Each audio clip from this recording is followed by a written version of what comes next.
Hello अस्सलाम वालेकुम। वालेकुम अस्सलाम। मेरा नाम खदीजा है, मैं कराची से बिलोंग करती हूँ।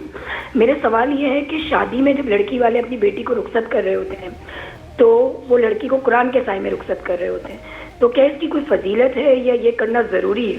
अगर ये ना करें तो क्या लड़की आगे सुख में नहीं रहेगी? इसके बारे में थोड़ा सा बता दें।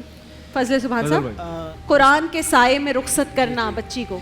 बिस्मिल्लाहिर्रहमानिर्रहीम।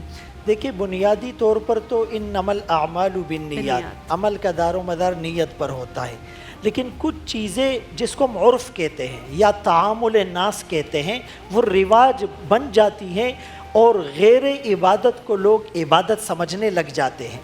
तो अगर कोई इसको रस्म समझे बग़ैर वैसे ही कुरान करीम उसके सर पे रख दे, कुरान के साए में उसको रुखसत कर दे, जहेज़ में उसको कुरान दे दे एक अच्छे फ़ाल के तौर पर, तो वो तो ठीक है। लेकिन हमारे यहाँ जैसे बहुत सी चीज़ें रस्म और फॉर्मेलिटी बन चुका है।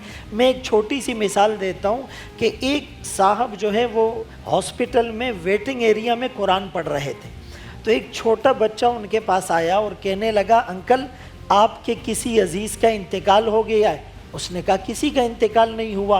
कहा हमारे यहाँ तो किसी के इंतकाल ही पर कुरान पढ़ा जाता है। तो जैसे कुरान की एक फरियाद है ना, ताकों में सजाया जाता हूँ, आँखों से लगाया जाता हूँ, धो धो के पिलाया जाता हूँ, तावीज़ बनाया जाता हूँ, जुज़दान हरीर और रेशम के और फूल सितारे चांदी के, फिर इत्र की बारिश होती है, खुशबू में बसाया जाता हूँ, जब कौल व कसम लेने के लिए तकरार की नौबत आती है, फिर मेरी ज़रूरत पड़ती है, हाथों में उठाया जाता हूँ, ये मुझसे अक़ीदत के दावे कानून पे राज़ी गैरों के, ऐसे भी रुस्वा करते हैं, ऐसे भी सताया जाता हूँ, किस बज़्म में मेरा ज़िक्र नहीं, किस उर्स में मेरी धूम नहीं, फिर भी अकेला रहता हूँ, मुझसा भी कोई मज़लूम नहीं।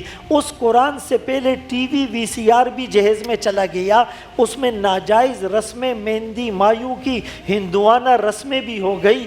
वो सारे गुनाह करने के बावजूद हम अगर ये समझते हैं कि इससे जो है वो निजात हो जाएगी, तो ये मैं ज़रूर कहूँगा अपनी बच्ची को कुरान की तालीम दें, उसको कुरान के मसाइल बताएं, उसको शौहर के हुकूक बताएं, उसको सास ससुर जो कल हमने डिस्कस किया वो फैमिली आइली कवानीन उसको बताएं। इंशाअल्लाह उससे बरकतें आएगी, उसी से अल्लाह पाक राज़ी होंगे। बच्ची के सर पे नहीं दिल में कुरान होना चाहिए, ये ज़रूरी है।